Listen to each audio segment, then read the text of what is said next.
안녕하세요, 여러분. 오늘은 아주 특별한 사람의 이야기를 들려드릴게요. 이름은 야곱이에요. 혹시 여러분 중에 형제자매가 있나요? 그럼 이 이야기가 더욱 재미있을 거예요. 야곱은 쌍둥이로 태어났어요. 형 에서와 함께 말이죠.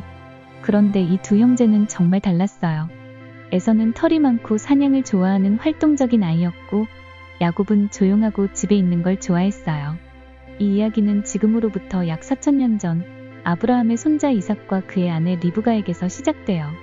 리브가가 임신했을 때 뱃속의 아이들이 너무 움직여서 하나님께 기도했어요. 하나님께서 말씀하셨어요. 내 뱃속에 두 민족이 있고 큰 자가 작은 자를 섬기리라. 드디어 아이들이 태어났어요. 먼저 나온 에서는 온몸이 털로 덮여 있었고, 바로 뒤에 나온 야곱은 형의 발 뒤꿈치를 잡고 있었어요. 그래서 야곱이라는 이름을 얻었는데, 이는 발 뒤꿈치를 잡다 또는 속이다라는 뜻이에요. 형제는 자라면서 완전히 다른 성격을 보였어요.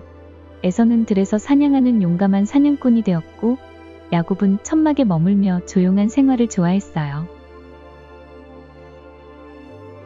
아버지 이삭은 에서가 가져오는 사냥고기를 좋아해서 에서를 더 사랑했고, 어머니 리브가는 야곱을 더 사랑했어요. 어느 날 에서가 사냥해서 매우 지쳐서 돌아왔어요.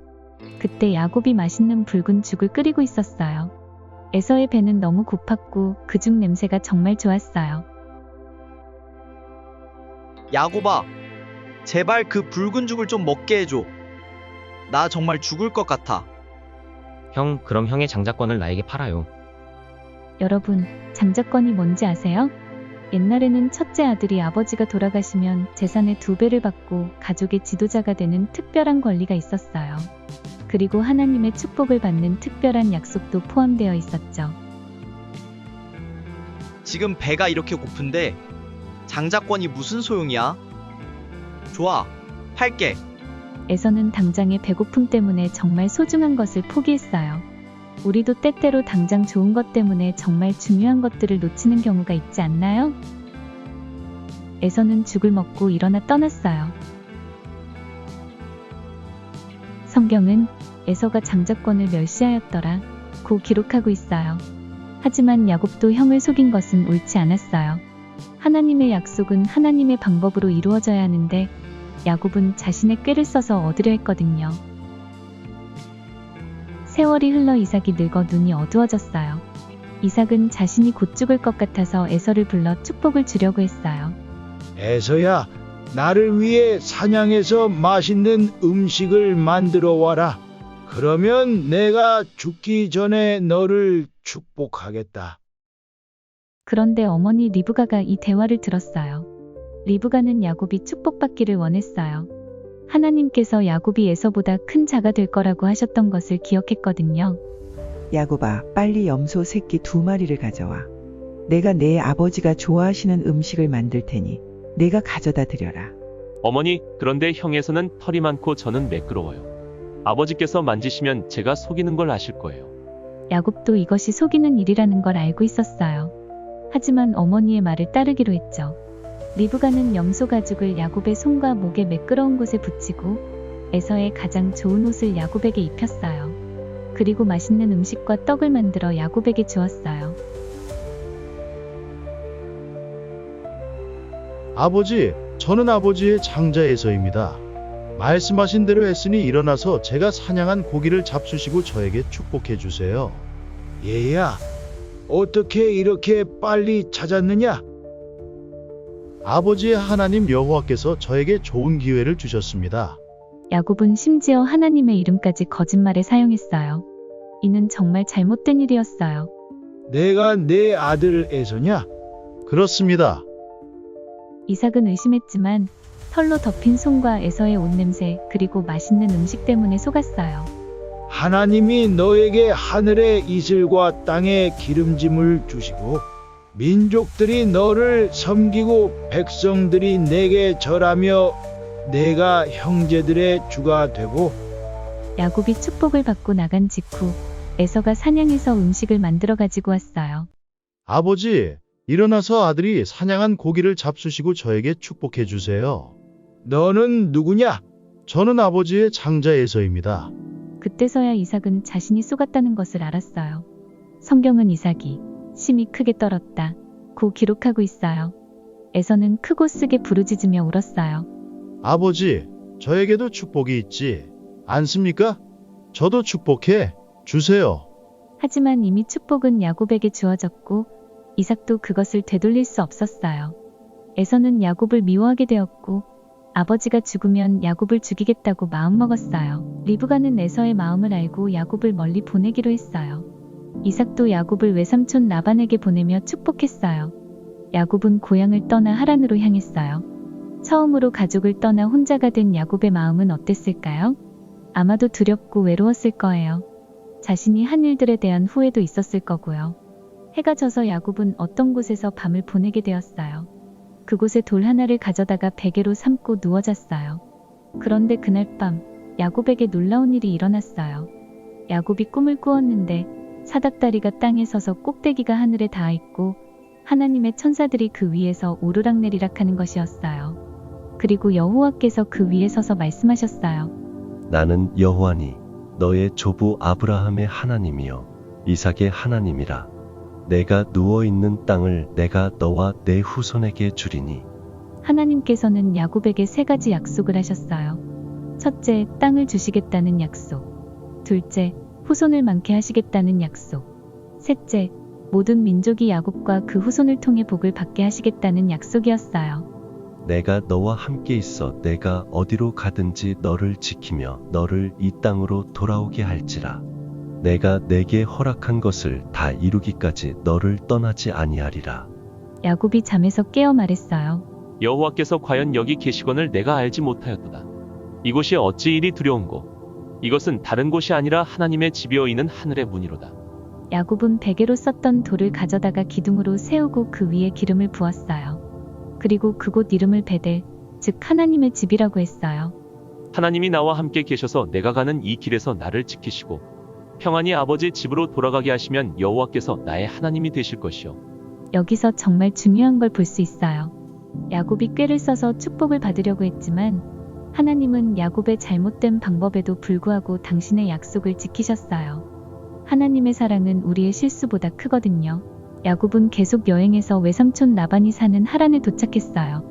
우물가에서 라반의 딸 라헬을 만났는데 첫눈에 사랑에 빠졌어요.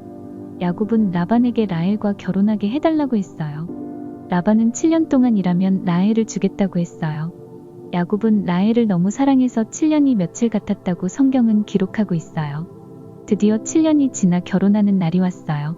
그런데 그 다음 날 아침 야곱이 보니 라헬이 아니라 언니 레아였어요. 라반이 야곱을 속인 거예요. 우리 지방에서는 언니보다 동생을 먼저 시집 보내는 법이 없다. 이제 야곱이 속임을 당하는 입장이 되었어요. 야곱이 형을 속였듯이 이제 외삼촌이 야곱을 속인 거예요. 하나님은 때때로 우리가 다른 사람에게 한 일을 통해 우리 자신을 돌아보게 하세요. 라반은 야곱에게 또 7년 더 일하면 라헬도 주겠다고 했어요. 사랑하는 라헬을 위해 야곱은 또 7년을 기다렸어요. 야곱은 레아에게서 여러 아들을, 라헬에게서도 아들들을 얻었어요. 총 12명의 아들과 1명의 딸을 얻었어요. 이 12명의 아들이 훗날 이스라엘 12지파의 조상이 되었어요. 하나님은 야곱을 축복하셔서 그의 양떼와 재산이 크게 늘어났어요. 하지만 라반과 그의 아들들은 야곱을 시기하기 시작했어요. 그때 하나님께서 야곱에게 말씀하셨어요. 내 조상의 땅, 내 족속에게로 돌아가라. 내가 너와 함께 있으리라. 20년 만에 야곱은 고향으로 돌아가기로 결심했어요.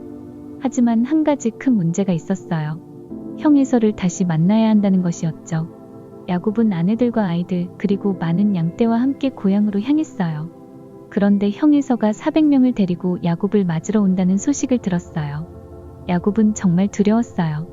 20년 전 에서가 자신을 죽이겠다고 했던 것을 기억했거든요. 야곱은 하나님께 간절히 기도했어요. 내 조부 아브라함의 하나님, 내 아버지 이삭의 하나님, 나를 형의 손에서 구원하여 주소서.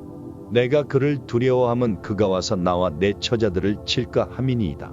야곱은 많은 가축들을 선물로 준비해서 에서에게 먼저 보냈어요. 그리고 가족들을 야복 강 건너편으로 보낸 후 자신은 홀로 남았어요. 그날 밤 야곱이 혼자 있을 때 어떤 사람이 나타나 야곱과 씨름했어요. 이는 평범한 사람이 아니었어요. 이분은 하나님 자신이셨어요. 두 사람은 밤새도록 씨름했어요. 해가 뜰 무렵이 되었는데도 승부가 나지 않았어요. 그때 그분이 야곱의 허벅지 관절을 치시니 야곱의 허벅지 관절이 어긋났어요. 날이 새려하니 나를 보내라. 당신이 내게 축복하지 아니하시면 보내지 않겠나이다. 야곱은 다리를 다쳤지만 포기하지 않았어요. 축복을 받을 때까지 붙잡고 있었어요. 이때 야곱은 20년 전과 달랐어요. 이제는 꽤나 속임으로가 아니라 하나님께 직접 매달려 축복을 구했어요. 내 이름이 무엇이냐? 야곱이니이다.